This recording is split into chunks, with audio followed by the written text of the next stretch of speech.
जितनी कोशिश करनी है कर लें, मुझे तोड़ना इतना आसान नहीं है। ये जो मिली भगत चल रही है ना, मुझे अकेला करने की, मुझे नीचा दिखाने की, सब में कामयाब नहीं हो पाएंगे आप।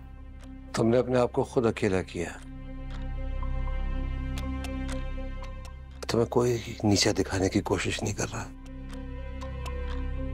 तुम खुद ही शर्मिंदगी महसूस कर रही हो। इतनी अहम कैसे हो गई वो लड़की कि उसके चले जाने से इस घर का सारा निजाम धर्म भरम हो गया?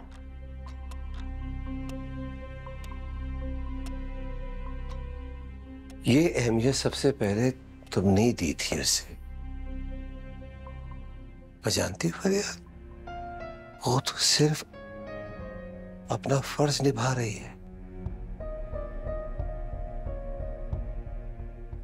मां बनकर, बहू बनकर, बीवी बनकर, और आज एक भाभी बनकर। वो नहीं चाहती थी कि वो तुम्हारी नजरों के सामने आए और तुम्हें बार बार गुस्सा आ जाए। मदद की जरूरत मुझे थी, इस्लाह की जरूरत मुझे थी। मैंने उसे घर से निकाला था। ये दानियाल बिस्तर से गिर गया था।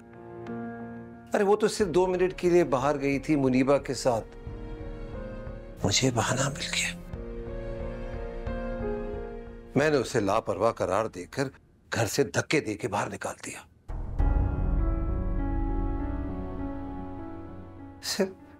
सिर्फ इसलिए कि मैं खुद नहीं जानता था मैं क्या कर रहा हूं। नहीं जानता था। और जब जान गया तो मेरे पास में कुछ नहीं रहा। वो बेचारी छुप छुप कर मुनीबा से मिलने आती थी, अम्मी से मिलने के लिए आती थी, और मैं सबको घर में धमकाता रहता था।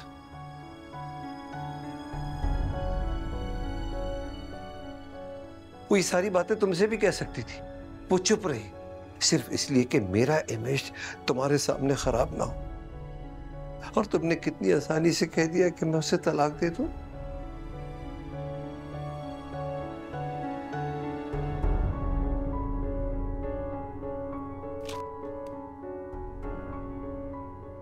ये देखो, ये तलाक के पेपर भिजवाए थे।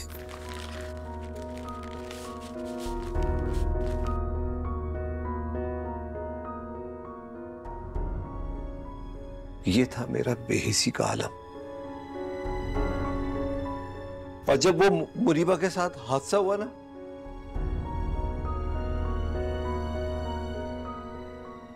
भीख मांग रहा था मैं उसके आगे, खुदा के वास्ते इन पेपर्स पे साइन मत करो, ना करना दस्तखत।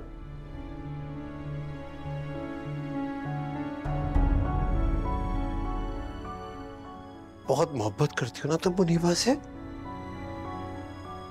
तो फिर बताओ ना क्यों खफा है वो तुमसे। आज तुम उससे होशो हवास में देख रही हो ना, तो सिर्फ वो अपनी मां की वजह से है, गौहर की वजह से। उसने उसको एहसास दिलाया है कि जो कुछ उसके साथ हुआ उसमें उसका कोई कसूर नहीं, बेगुनाह है वो। रोशन मुस्तकबिल है उसका। विक्टिम नहीं है वो, सर्वाइवर है, बिल्कुल गौहर की तरह सर्वाइवर।